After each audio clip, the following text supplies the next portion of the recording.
बिस्मिल्लाहिर्रहमानिर्रहीम। अस्सलाम वालेकुम। यूट्यूब पर, फेसबुक पर आप मुझे देख रहे हैं। मैं तारिक मतीन हूँ। इमरान खान साहब ने गुज़श्ता रोज़ 3 बातें की थी। उन्होंने ये कहा था कि एक, उनको नाअहल करने की तैयारी हो रही है।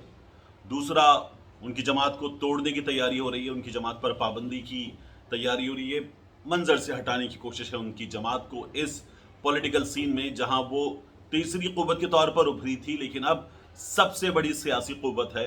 और इमरान खान साहब ने इसके साथ कुछ दीगर खदशात का भी इज़हार किया था।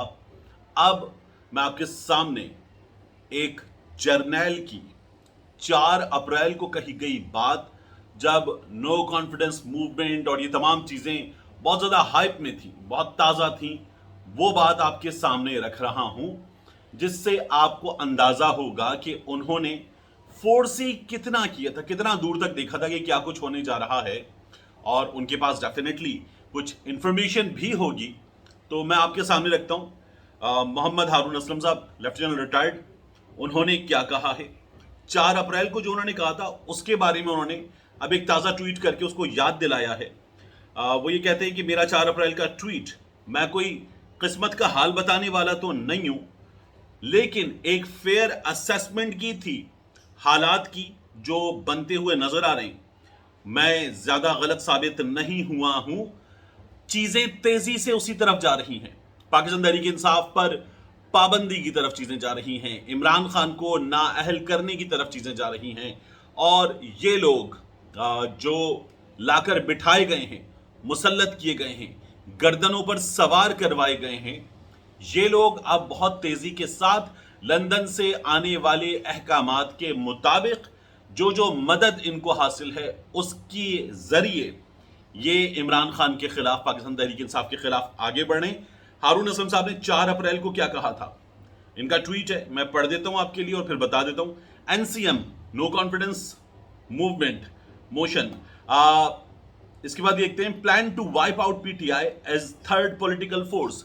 पीटीआई को तीसरी सियासी कुव्वत के तौर पर मंजर से हटाने का फैसला। एजेंडा, आई के and others behind bars. Agenda यह है कि इमरान खान और उसके करीबी साथियों को सलाखों के पीछे डाला जाए। आपको नजर आ रहा है ये होता हुआ। स्क्रैप नैब, और ये भी आपने देख लिया, 2 हिस्सों में नैब को तकरीबन टूथलेस कर दिया गया, उसके दांत तोड़ दिए गए हैं। नैब की ऐसी की तैसी कर दी इन लोगों ने। मॉडिफाई ईसीपी, इलेक्शन कवानीन इन्होंने तब्दील कर दिए हैं, ये भी आपको नजर आ रहा है। Massive reshuffle of bureaucracy, bureaucracy में जिस तरह से उखाड़ पिछाड़ इन लोगों ने की है, 4 अप्रैल को बताया था हारून असलम साहब ने, वो भी आपके सामने हो गया है। नो ओवरसीज वोटिंग राइट्स, ये भी आपने देख लिया कि ये लोग बैरून मुल्क मुकीम पाकिस्तानियों के वोट का हक भी खा चुके। आगे वो कहते हैं, affect change in governments in AJ and K GB, PTI does not make it to 2023 elections. असरअंदाज हुआ जाए गिलगित बल्तिस्तान की, आजाद कश्मीर की हुकूमतों पर, और पाकिस्तान तहरीक इंसाफ कम से कम अपनी मौजूदा हालत में 2023 के इलेक्शंस तक ना जा सके, इस पर पाबंदी लगाने की तैयारी। ये भी हारून असलम साहब ने 4 तारीख को बताया था। आगे वो कहते हैं, पोस्ट 2023 प्लान मोर डायबॉलिकल। अब ये जो चीजें हैं हारून असलम साहब की, यह हमें सच होती हुई नजर आ रही हैं कि ये लोग इस तरफ तेजी से आगे बढ़े। प्रॉब्लम क्या है इस पूरे प्लान में? प्रॉब्लम है पाकिस्तान का आम शहरी, पाकिस्तान के अवाम, जिन्होंने 17 जुलाई को निकलकर इन लोगों के प्लान की ऐसी की तैसी कर दी। प्रॉब्लम है पाकिस्तान के वो लोग जो इमरान खान की हुकूमत जाने के बाद अगले रोज निकले, लाहौर लिबर्टी में, कराची मिलेनियम पर, मुल्क के तमाम बड़े शहरों में, और एक साथ खड़े होकर उन लोगों ने पाकिस्तान का कौमी तराना पढ़ा और फिर इमरान खान से, पाकिस्तान तहरीक इंसाफ से इजहार यकजहती किया और बता दिया कि हम गुलाम नहीं हैं, हम अपने फैसले खुद करेंगे, हमारी किस्मत का फैसला बाहर से कोई नहीं करेगा, जो हम चाहेंगे वो होगा, और हम इस हुकूमत के साथ हैं। और उसके बाद फिर ये आपको बार बार नजर आया। तो ये प्लान लोगों ने बड़ी हद तक फेल किया है, मगर ऑपरेशन रिजीम चेंज पर बहुत तेजी के साथ इन लोगों का अमल जारी है, और ये लोग भी रुकने को तैयार नहीं है, क्योंकि लंदन में बैठे हुए मियां नवाज शरीफ को इस वक्त तिलमिलाता हुआ आप बार बार देख सकते हैं। अखबारी खबरें आपको बता रही हैं کہ وہاں سے احکامات آ رہے ہیں عمران خان کو منظر سے ہٹا دیا جائے.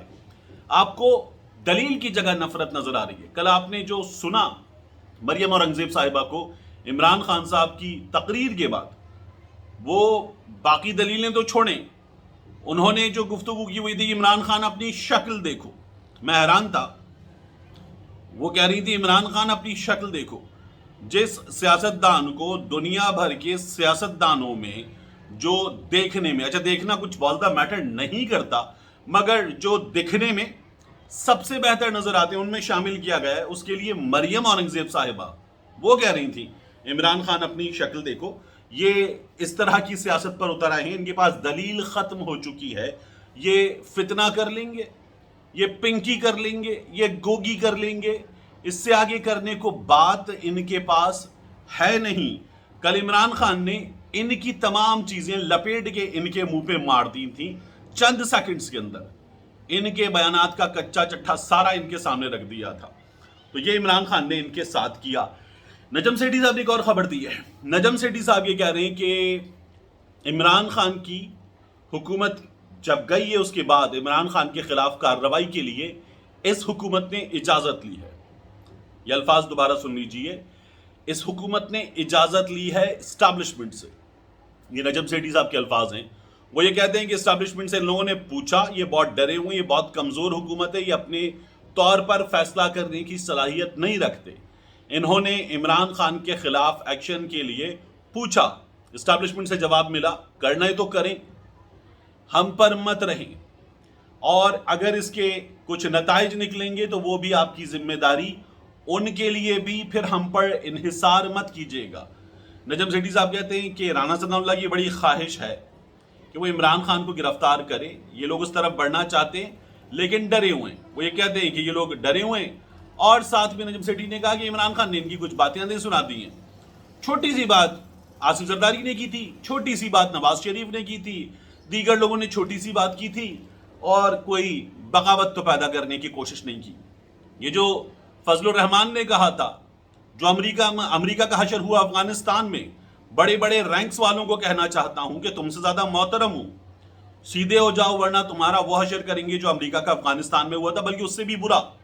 یہ کچھ نہیں ہے نجم سیٹھی صاحب کی نظر میں. جو نواز شریف نے کہا تھا کہ میری بیٹی مریم کو اسمیش کرنے کی دھمکی دی گئی ہے، اور اب تک نواز شریف کے ٹویٹر پہ ویڈیو موجود ہے، 3 جرنیل ذمہ دار ہوں گے، جنرل باجوہ، جنرل فیض حمید، جنرل عرفان ملک.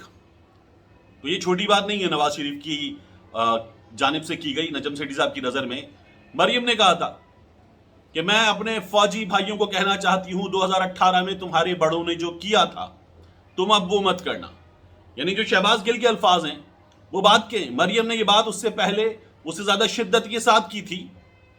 اور شہباز گل کہتے ہیں اگر کیا جائے، اگر کہا جائے تو شہباز گل جو ہیں وہ غداری کے مرتکب ہیں، اور مریم کہہ چکی کہ کر چکے تمہارے بڑے 2018 میں.